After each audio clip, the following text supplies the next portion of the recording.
Thank you for listening Above Ruby's podcast, created by a mom for every mom, and parents for that matter, embracing parenthood and sanity. Here to help you get by through weekly discussions on parenting, relationships, home, and faith as you juggle daily in life. Ayan, hello once again. Kasama ko po ngayon ang admin ng The Seafarer's Wife Diaries. Hindi ko siya kilala. Joke lang. Ayan, kasama ko po ngayon ang admin ng page na The Seafarer's Wife Diaries. Kasama ang kanyang butihing may bahay. May bahay! Butihing asawa, si Mel at saka si Lem. Hello sa inyo. Magandang araw. Kumusta kayo? Hello, ang sayo. Hi, good evening everyone. Good evening, Nilin. Pwede bang ikwento nyo sa amin kung paano kayo ang inyong relasyon nagsimula? Dati na ba talagang seafarer or seaman si Lem? Paano kayo nag-start? Nagkakilala kami ni Lem. Kasama ka. Nakilala natin siya. Sa fellowship, di ba? And, ayun, dahil sa basketball. At hindi pa siya nun seaman. Tapos nun, nag-college siya. Tapos mag-OJT na siya dito sa Manila. Then naghanap siya ng church. Wala siyang mapuntahan. So, naisip niya na yung pinsan niya, may number ako, kinuha niya yon at nag-text kaming dalawa na magsimba siya. At doon nagsimula ang lahat dahil sa fellowship. At sa mga fellowship din sa church natin dito. Ayan.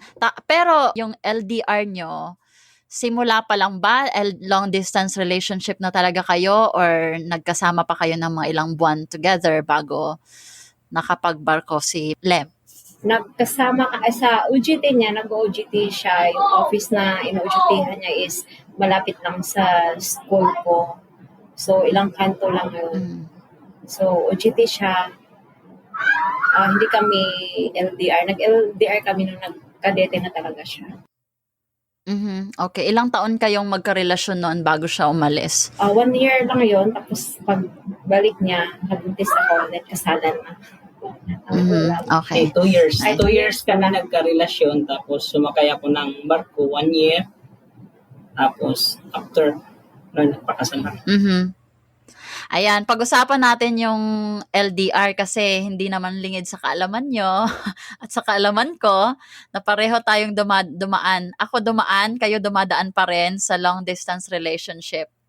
Ang tanong ay, paano nyo na i-maintain yung relasyon nyo kahit na magkalayo at gaano kahirap ang LDR? Ikaw muna lang kasi ikaw yung unang-una. Alis ka nag-iiwan eh. Sige, ako muna.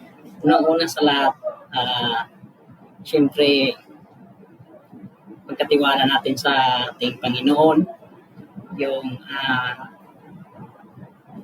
ating asawa na naiwan. At pangalawa, kung may takot ka sa Panginoon, hindi mo talaga magagawa yung sinasabi nila na may mga babaeng umakyat sa barko, may takot ka na gawin mo yan sa asawa mo, tukuhin mo. At saka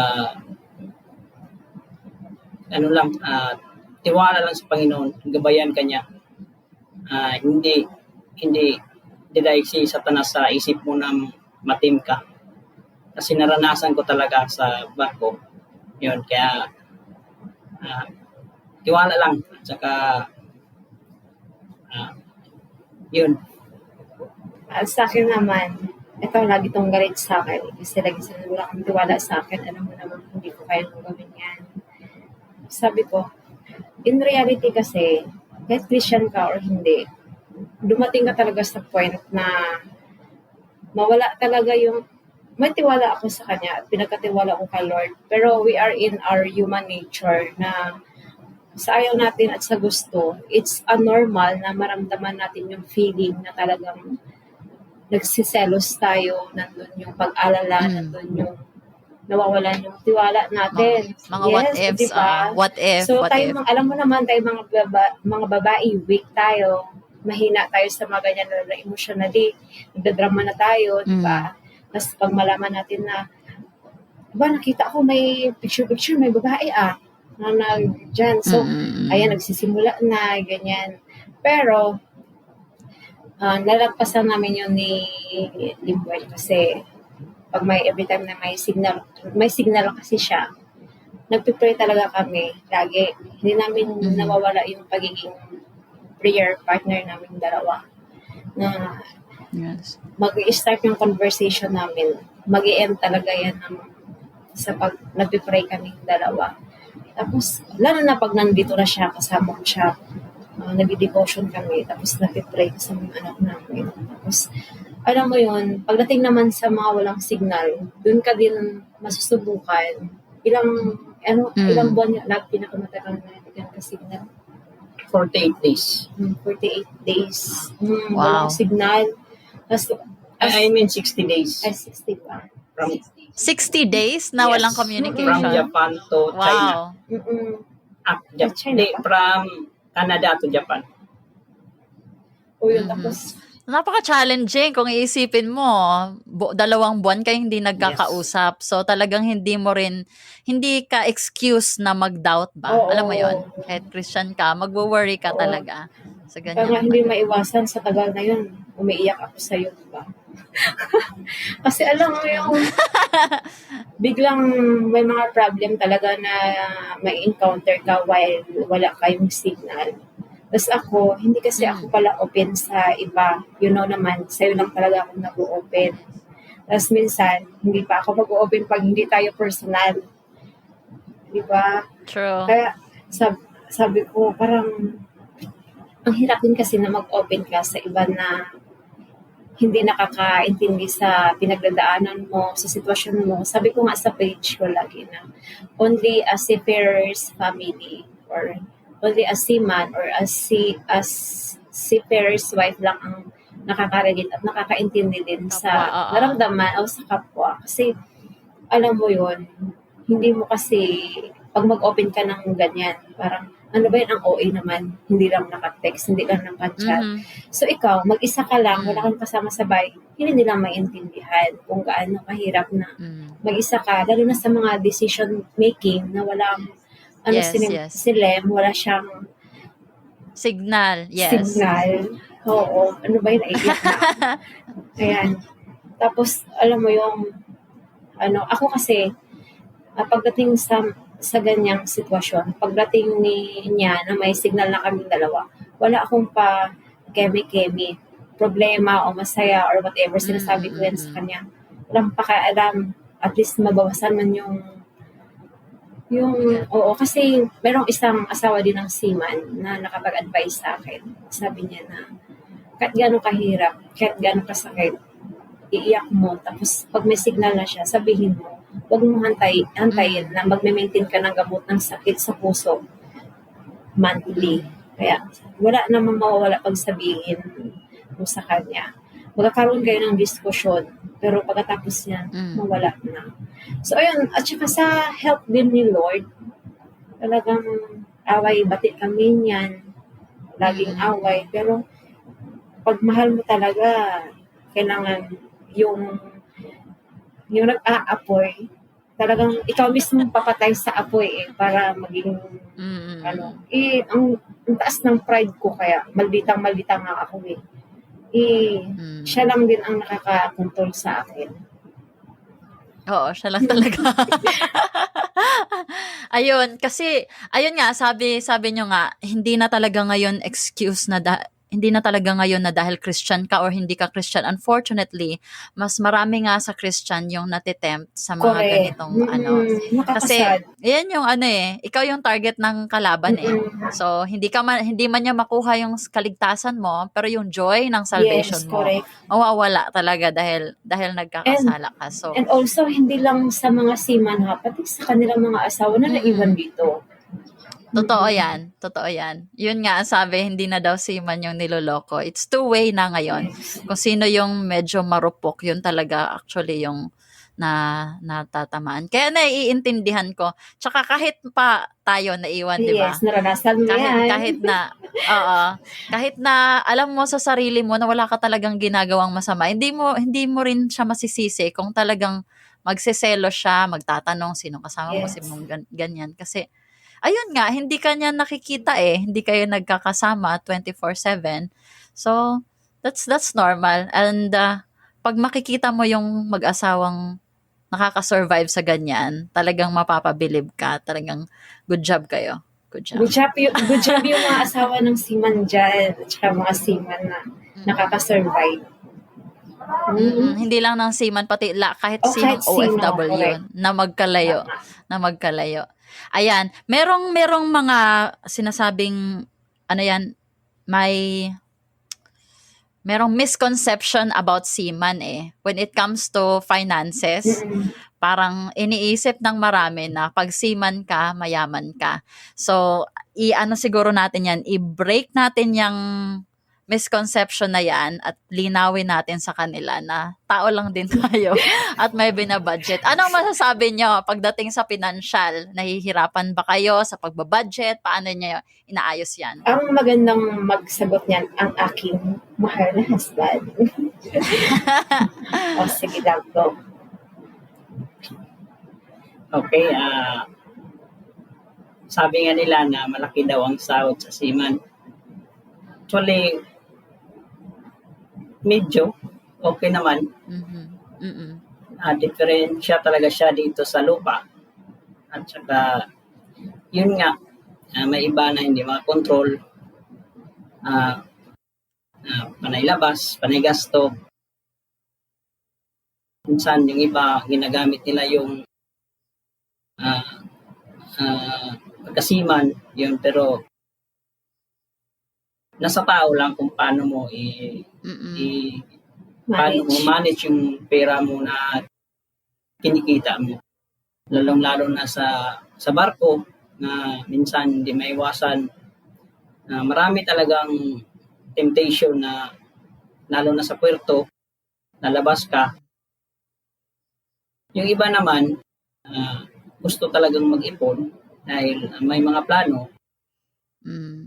Actually, sa mga nakasama ko, more ipon talaga sila ngayon. Marami silang plano sa buhay nila. Marami din plano sila sa pamilya nila. Kaya marami din ako natutunan na mag-ipon talaga, hindi masyadong magasto. Sabi nila na mas masaya bumili na kasama ang pamilya mo kaysa kasama yung katrabaho mo. Na magandang motto yan I-quote nga natin yan. Post mo sa page. Tama, correct. Diba? Pagdating dito sa Pilipinas, kasama mo yung pamilya mo, masaya kayo kasama. Yung budget mo dito sa barko, dito mo ginasto sa Pilipinas, mas masaya kayo nakasama yung pamilya mo. Naalala ko lang na pag lumalabas yun siya, sinabihan ko na, bili ka ng gusto mo para sa sarili mo, para sa'yo ba? Tapos kain ka ng gusto mong kakainin. Sagot niya ba naman sa akin, ikunin ko na lang, hintayin ko na lang makauwi ako dyan sa magkasama pa tayo. Sabi niya, hindi ko, Char. Gila. Pero nakakatuwa, di ba? Pero sweet. pero depende yan sa seaman. Nasa seaman. Saka yung iba, hindi man maiwasan na may bisyo naman. Ano daw? Depende yan. Bisyo na manok. Bisyo na manok. Kasi ikaw, anong bisyo mo? Sa akin naman, ang bisyo ko is yung asawa. Ayun, yun din. Kasi sa disiplina lang din yan Pero talagang kapalit ng yun na lang din yung pakonsuelo na dahil malaki yung sahod kaya kasama sa compromise mo yan. Pero actually, hindi sila nahirapan doon sa onboard. Ang nahirapan talaga kaming naiwan ng budget. Lalo nung mag-umpisa pa lang kami. Talagang mga dalawang sakay yung no? Na bago kami nakabayad ng utang namin. Tatlo. Tapos, diba, nakwento ko naman sa'yo dati na umiyak ako. Tapos sinabi ko sa kanya na hindi ako sanay sa ganitong buhay na yung pagsakay mo sa barko, yung buong kontrata mo na sahod, nakalaan na sa utang natin. At saka sa budget, kung gaano kakatagal na magstay sa training mo, sa mga gastusin mo natin dito sa bahay. Tapos pag ano mo, may kontrata ka na, magka-cash advance na naman tayo. Tapos yung cash advance na yon sa allotment ko yun na babawas. So ako yung hirap na hirap mag-budget. So sabi ko, hindi na ako nakapigil sa naramdaman ko. Kasi hirap na ako nun eh. Sabi ko, kung ganito yung buhay natin, parang mas mabuti wag na lang magsiman siguro. Kung ganito na lang. Kaya, naningkamot yun min. Kung sikap talaga kami na, ano, Ma-pay na off. Yeah.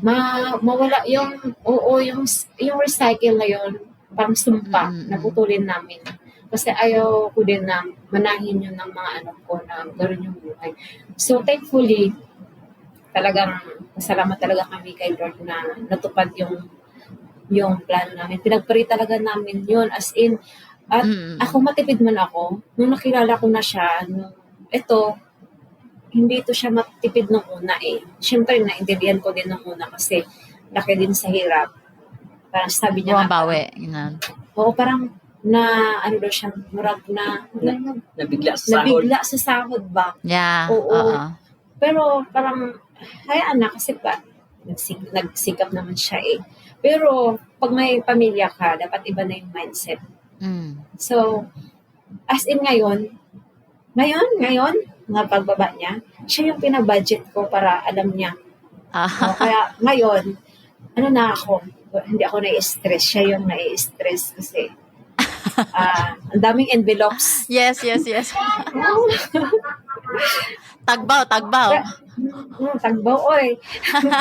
Pero God will provide naman talaga. Yes. At saka proven and tested kung gaano si God na provide sa mga pangailangan namin. At gusto ko lang sabihin sa mga nakikinig na si Migin pala, isa din sa tumulong sa amin sa mga panahon na Yes. wala kami. Nung nag-start kami, nakatira kami sa kanya. First time ko to. Ay, oo nga pala. Dalawa sila ni Dane. Lagi yan. Hindi na. Lagi yan silang nilalapitan namin pag wala ka talaga. Yes. Lalo na nung At sa saka, kabuntisan na tayo. nakatira ako sa bahay nila. Laking tulong yun. Babawi kami. Masaya din naman tayo, no? Nakakapag-devotion tayo together, o di ba? Masaya Sabay kaya mag-check yun, up. time yun. Nakakatawa din. Sabay Nakakamiss actually. mag-emote. Oh. Sabay iyak. Sabay iyak. bumili Ganyan. ng gustong kainin. Ang sarap pa actually magluto ni ni Lem. Ni Lem. Ayan. Yun, masaya din yun. Experience na yun na nakakamiss din talaga. Ngayon, hindi tayo magkakasama eh. Pero, ano lang yun, ginamit lang maulit. din kami ni Lord. Hindi rin ako, oo naman, pumunta na nga kayo dito, inaaya kayo, di ba? Ayun, ano ba yung sasabihin ko? Hindi rin ako, actually, kilala niyo ako, hindi ako basta-basta nagpapahiram din. Nagpapahiram lang ako doon sa, kahit pa paano, mapagkakatiwalaan ko kasi pinaghihirapan ko rin yan eh. Pinaghirapan kong ipunin. Kaya Okay, para magpahiram sa, para magbabayad talaga. tama din naman kasi yung pera kasi na kinikita ng husband natin, pinaghirapan yan eh. Totoo. At saka naranasan din natin kasi nga matulungin tayo, madali tayong maawa, nagpapahiram tayo. Tapos alam mo yung sa kailangan mo na siya, ikaw pa yung pinapahirapan, di ba?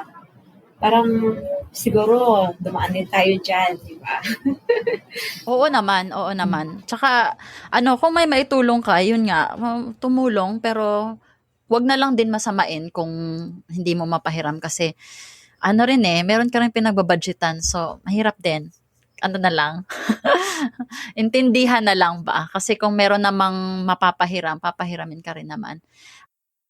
Maliban dyan, isa sa challenge din ng mag-asawang seaman, no, or asawa ng seafarer, yung pagpapalaki ng anak, parenting.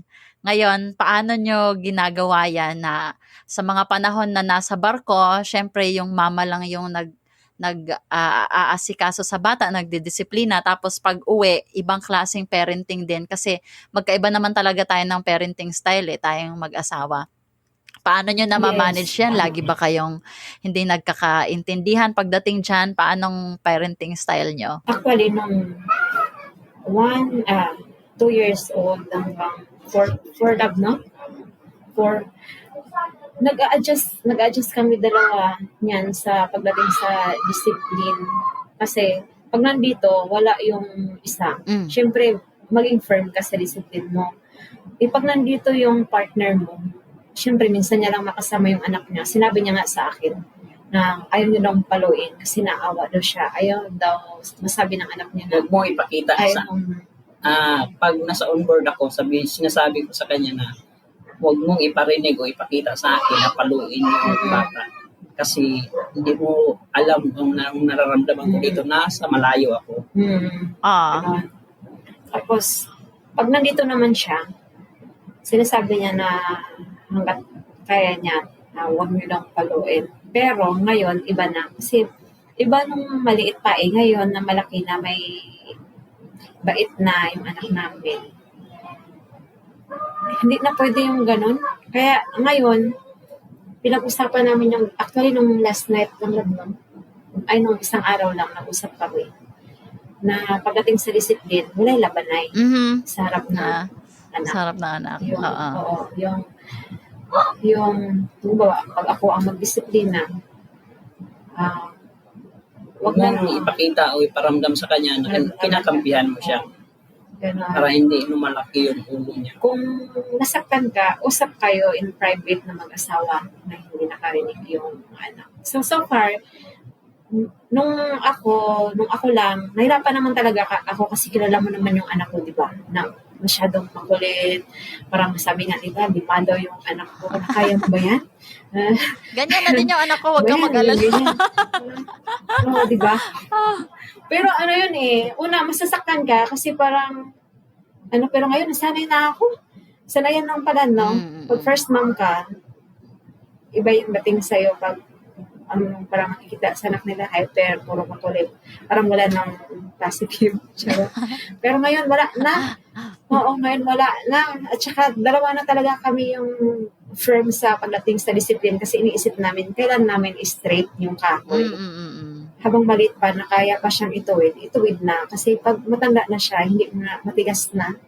So far, wala naman kaming problema na ngayon. Naka-adjust na kami pareho. Malayo siya or malapit. Nice. Ay, kasama pala. Congratulations. Ano ang long-term plan nyo pagdating sa ganitong sitwasyon sa LDR? Kasi parang nabanggit nyo na temporary lang to. Meron ba kayong like long-term goals kung kailan, ilang taon lang ba siya? Or kailan mag-i-stop, ganyan. Kasi syempre hindi naman forever na seaman, hindi naman forever magkakalayo. Meron ba kayong ma-share sa part na yan? Yes, meron. Actually, napag-usapan talaga namin mag-asawa na ayaw namin sa ganito na sitwasyon na hindi namin ma-enjoy yung isa't isa. pagsama na malayo. Kaya napag-usapan namin na mag-ipon talaga kami para sa bahay namin. Tapos kahit kunting negosyo, pag mag-start na yung negosyo, siguro dandahan na rin na bibitaw sa pag-asiban. Ayan. Mas maganda kasi na kasama mo yung pamilya mo kaysa malayo. Kasi yung pag-alala, hindi mo... Totoo.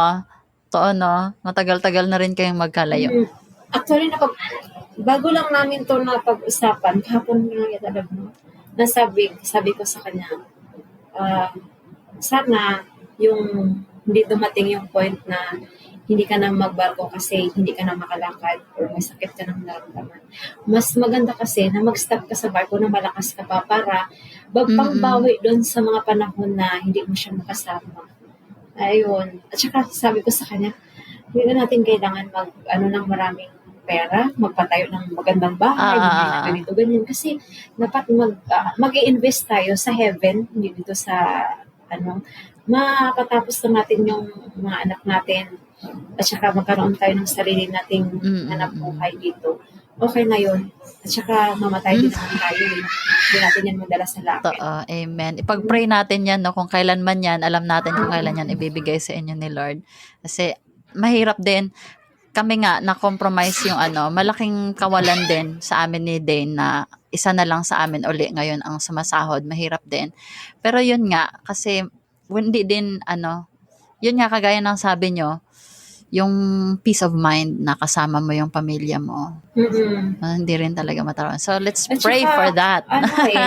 may sarili tayong plano, pero si Lord, may best plan din siya sa buhay natin, kaya hindi na din natin masasabi kung ano yung talaga yung plano niya. Ayan. Ayun. That's good. Congratulations in advance. At kami na inyong mga kaibigan ay masaya pagdating ng araw na yan, no? Na magkasama na tayong maliligo ng dagat. yun pala yung gusto. Ayun. Tapos mag-basketball kayo, bahala kayo dyan. Wala kaming pakialam. Kape tayo. Ayan. Meron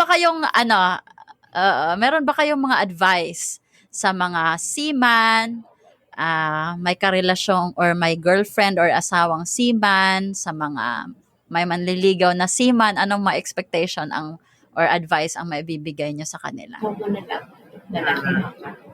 As a seaman, siguro marami na ngayon na yung mga babae ay nag-aabol sa seaman, pero ka-advise ko lang sa mga babae na dapat bago nyo irelasyon yung seaman, kilalanin nyo muna ng mabuti. Lalong-lalo na yung pamilya ng seaman. Kasi mostly sa mga seaman ay ang kinakalaban ay ang mga babae. It's because Amen. mainggit sila sa allotment, In-laws. guys. Yeah. Yes, kaya mapunta talaga sa asawa ang allotment, hindi sa parents. Kaya mga babae, kilalanin nyo muna yung seaman bago nyo i-relasyon. Yun lang at yun ang pinaka magandang way. Yan. Sa akin naman, siguro ipag-pray mo na. Ipag-pray. Tapos talagang, huwag mo din ipag-pray lang yung magiging boyfriend mo or mapangasawa. Ipag-pray mo rin yung family. At saka, yun nga, kilalanin. At saka, maging ready ka sa mga nangyayari, sa mga responsibilidad papasugin mo. Kasi it's not all money when it comes na makakasama ng isang seaman. It's all about responsibility and your unconditional love to your husband. Kasi kailangan mo siyang matanggap kung ano siya. Kasi nagbabago ang panahon, nagbabago din ang tao. Siyempre, maging ready ka doon. And sa mga sa pagiging ina mo na wala yung husband mo, at saka sa pag-disiplina ng mga anak, at saka dapat matanggap mo if ever na matemp yung husband mo, ready ka na mag-forgive sa kanya, magbigay ng second chance. Alam kong masakit, pero maraming mga asawa na nagbibigay talaga ng second chance at saka dun sila natututo. Yun lang naman, pero na yun, bihira na yun sa siguro sa iba na gano'n. Pero ewan ko bihira.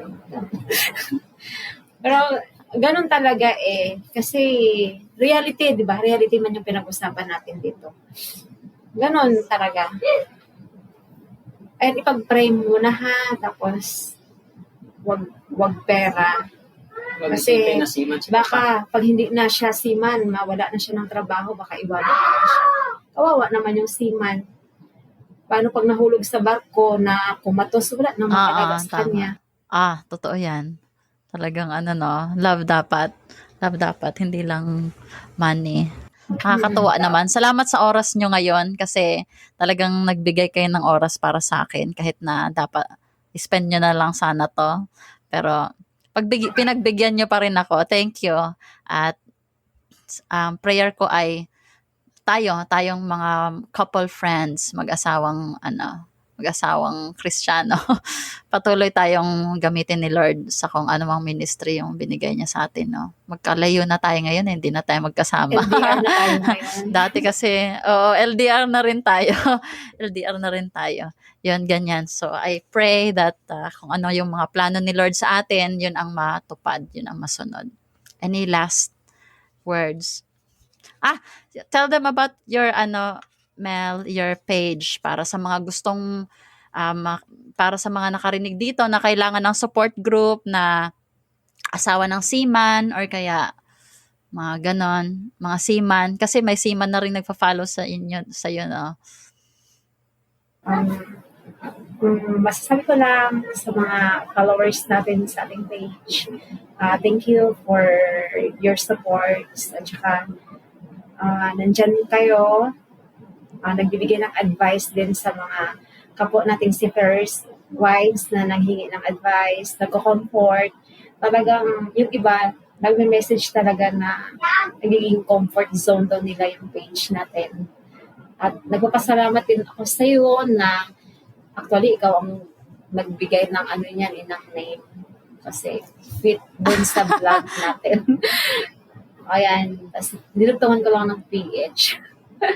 Ayan.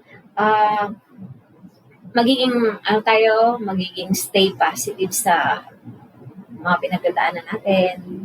Stay strong and no matter what happen, maging faithful lang tayo sa husband natin. Ang gawin lang natin yung best natin para sa husband natin bilang asawa. Ayan, so sa muli, maraming salamat at maraming salamat din sa lahat na nakikinig ngayon. Sana ay ma-inspire kayo sa kwento ni Mel at saka ni Lem na personal friends ko tungkol sa kanilang buhay na magkalayo at mga struggles na pinagdadaanan nila bilang seaman at asawa ng seaman.